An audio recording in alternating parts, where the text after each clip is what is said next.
Coucou, bienvenue à toi sur ma chaîne, je m'appelle Célie, chaîne sur laquelle je partage différentes thématiques sur la vie. Aujourd'hui, j'ai décidé d'aborder une thématique spéciale qui est celle de mon parcours. Parce que j'ai tout simplement décidé de parler de moi car il est temps que je parle de moi. Après des années de souffrance et de mal-être, de descente aux enfers, l'homme vraiment avait une place névralgique dans ma vie.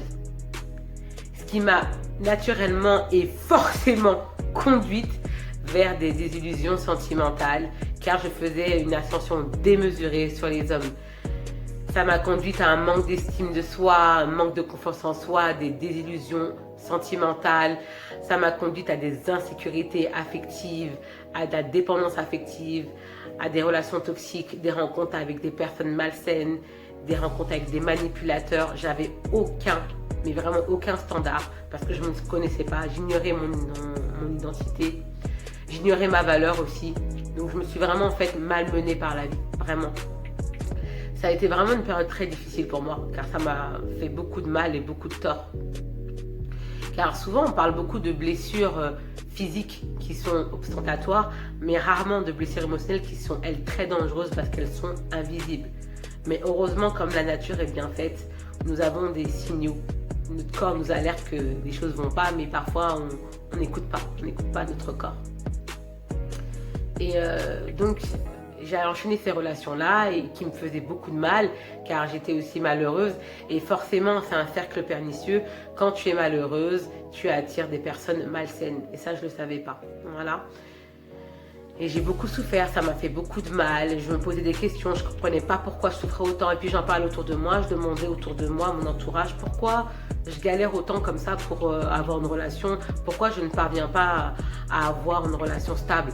Et on me répondait, mais tu sais Célie, les gars, les hommes ce sont des connards, ce sont des salopards, t'inquiète pas, un de perdu, 10 de retrouver. Et bon, je me dis, bah probablement, c'est ok, ça ira. Puis je vois que encore quelques années plus tard, ça ne va toujours pas. Toujours les mêmes rencontres, toujours les mêmes issues de relations, toujours pareil. Voilà, un début qui commence très vite, ce qu'on appelle un peu les coups de foudre, comment dire, les coups de foudre passionnels. Voilà, ça commence et ça s'arrête aussitôt. Je ne comprenais pas pourquoi. Je me dis oh c'est voilà.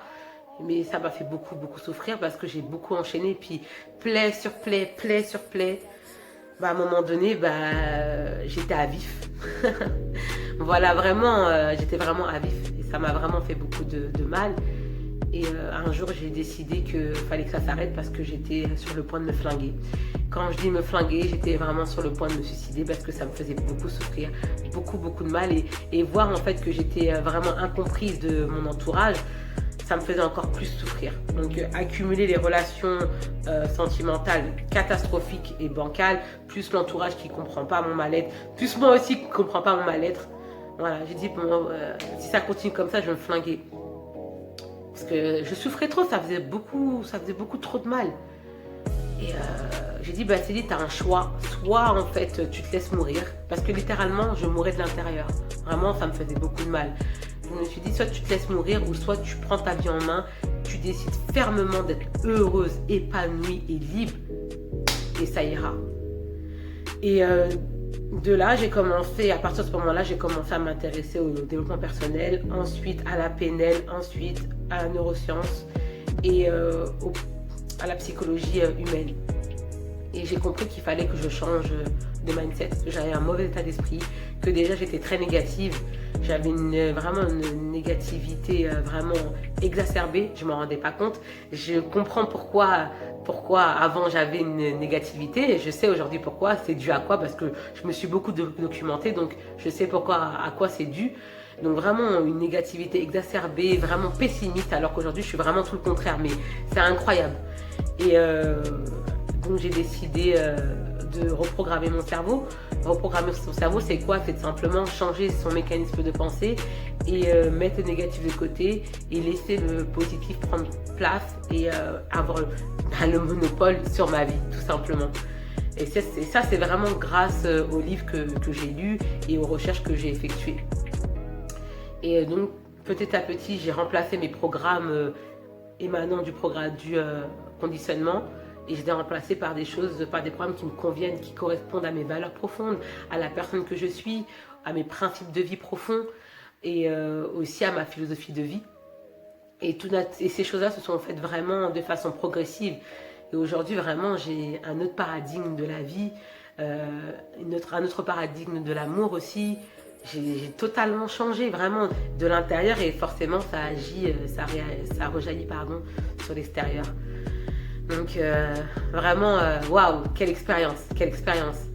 Et ce parcours, en fait, du combattant qui fut aussi très très dur, mais instructif et enrichissant, m'a permis de comprendre plusieurs choses. M'a permis de comprendre que le plus important, c'était de tomber amoureuse de soi et non pas des gens. D'abord, il faut s'aimer soi, mais vraiment à fond les manettes. Hein. Vraiment, tu dois te kiffer. Mais vraiment, tu dois te kiffer à 1000% avant de kiffer qui que ce soit. Et aussi, ça m'a appris que moi, j'avais une valeur. Vraiment, j'étais une personne importante sur Terre. Que j'avais de la valeur, que je comptais. Que vraiment, que je comptais. Et que moi, j'étais le plat. Vraiment le plat, donc le tchèb, comme j'adore le tchèb, je suis le tchèb et un homme, c'est juste les légumes, donc une valeur ajoutée. Sans ces légumes, le plat est toujours là. Donc je suis toujours là. Et j'ai appris aussi qu'il fallait vraiment être heureux dans son quotidien, seul, avant de chercher à être heureux avec quelqu'un ou vouloir rendre quelqu'un heureux, parce qu'on ne rend personne heureux. On se rend d'abord heureux et une fois qu'on s'est rempli de bonheur et de choses positives, tout ce qu'il y a en plus, en surplus, là, on le répand autour de soi. Et quand on est vraiment heureux, forcément, on attire des personnes saines.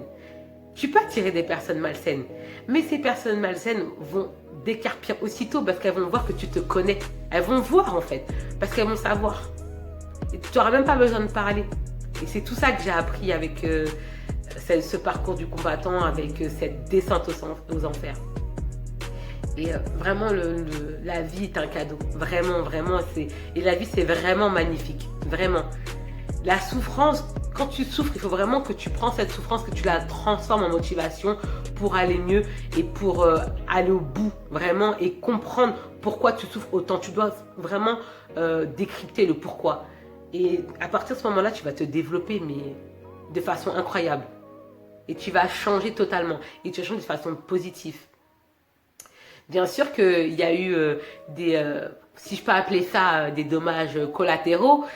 J'ai perdu des soi-disant amis parce que je me suis simplement affirmée et ces gens-là ne supportaient pas que je m'affirme. Donc voilà, mais aujourd'hui ça va très bien. Je me suis constituée un cercle d'amis. Tout est cool. J'ai ma vie bien ancrée. Je suis équilibrée. Je kiffe ma vie toute seule. J'adore ma vie comme ça. Donc voilà. Tout va bien. Que vraiment ça me fait de mal de voir des femmes ambitieuses qui ont des projets, des rêves et à cause de mauvaises décisions sentimentales mettent tous leurs projets de côté et deviennent esclaves émotionnels des hommes. Ne devenez jamais esclaves émotionnels des hommes. Ça fait trop mal. Ça fait trop mal. Et juste pour te dire qu'il y a des solutions. Moi, j'ai pu m'en sortir, donc toi, tu peux t'en sortir. Voilà pourquoi j'ai fait ce témoignage. Parce que toi aussi, tu peux. Rien n'est figé. Rien du tout. Si cette vidéo t'a plu, partage-la autour de toi parce qu'une personne autour de toi ignore l'existence de cette vidéo-là et ça peut vraiment l'aider. Partage la vidéo, ça coûte rien. Quant à moi, je te dis à bientôt dans de prochaines vidéos. Bye bye.